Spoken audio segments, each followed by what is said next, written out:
Na mpenzi mtazamaji wangu wa runinga An-Nisaa, natumaini umeshinda vyema popote ulipo, ikiwa ni siku ya Ijumanne ya tarehe 4 mwezi wa 11 mwaka 2025. Karibu kwenye Dira ya Jioni ambapo tunakujuza mengi yaliyojiri ndani ya ulimwengu huu. Kwanza tupate yaliyomo. IEBC yasema wapiga kura wapya 10,020 wamejisajili kwenye zoezi linaloendelea. Serikali kuajiri walimu zaidi kufikia Januari mwaka 2026.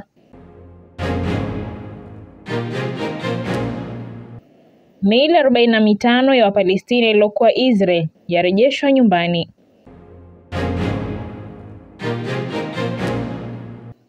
Tukianza ni kwamba Tume Huru ya Uchaguzi na Mipaka IEBC imesema kuwa Wakenya 10,020 wamesajiliwa kuwa wapiga kura kwenye zoezi linaloendelea la usajili wapiga kura lililoanza Septemba 29 mwaka huu.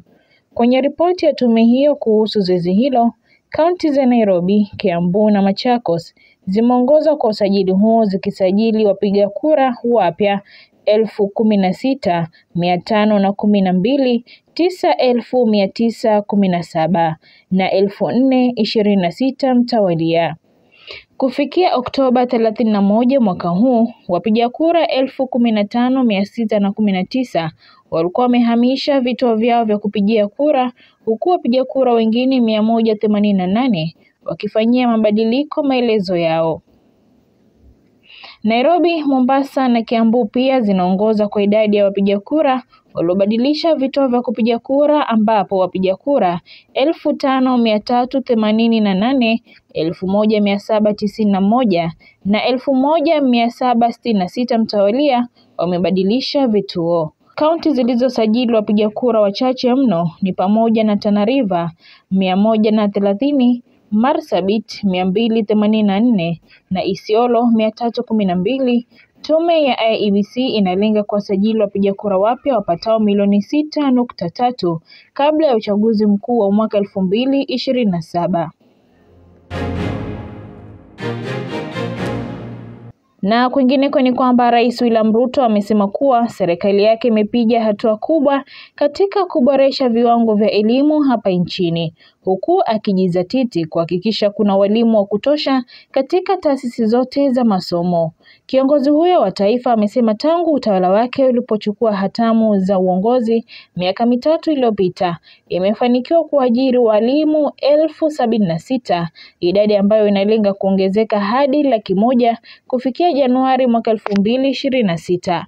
Akizungumza hilo katika mkutano wa Umoja wa Mataifa kuhusu maendeleo ya jamii jijini Doha, Qatar, Rais alisema hatua hiyo inalenga kutimiza pendekezo la shirika la Umoja wa Mataifa kuhusu elimu UNESCO na kuwa na mwalimu mmoja kati ya kila wanafunzi 25 kufikia mwaka 2027.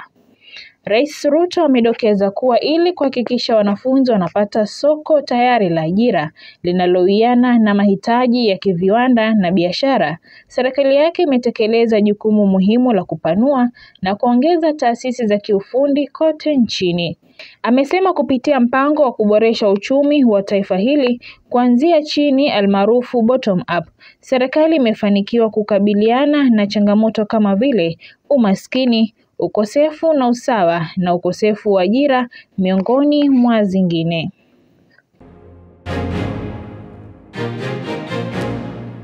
Na tukimalizia na habari zetu ni kwamba Israel imeikabidhi miili 45 ya Wapalestina siku moja baada ya wanamgambo wa Hamas kurejesha miili ya mateka 3 wa Israel kutoka ukanda wa Gaza. Shirika la Msalaba Mwekundu limesema kuwa lilikabidhi miili hiyo siku moja baada ya miili ya mateka 3 kurejeshwa Israel.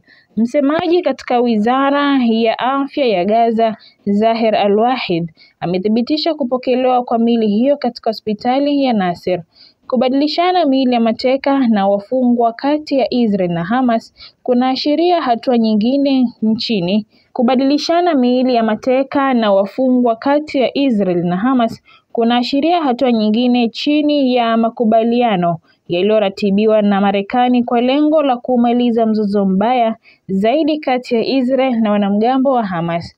Tangu usitishaji vita ulipoanza kutekelezwa, wanamgambo wa Hamas wameshakabidhi miili ya mateka 20 kwa Palestina, wakati miili ya mateka wengine 8 ikiwa bado iko Gaza. Israel imekuwa ikikabidhi Palestina miili 15 kwa kila mwili mmoja wa mateka wake inaokabidhiwa. Kufikia sasa miili wa Palestina 270 imesharejeshwa nyumbani tangu makubaliano ya kusitisha vita yalipoanza kutekelezwa. Kufikia hapo, mpenzi mtazamaji, ndipo natamatisha Dira ya Jioni. Nimekuwa msomaji wako, langu jina Farida Ali. Zidi kutizama runinga An-Nisaa, sauti ya wote.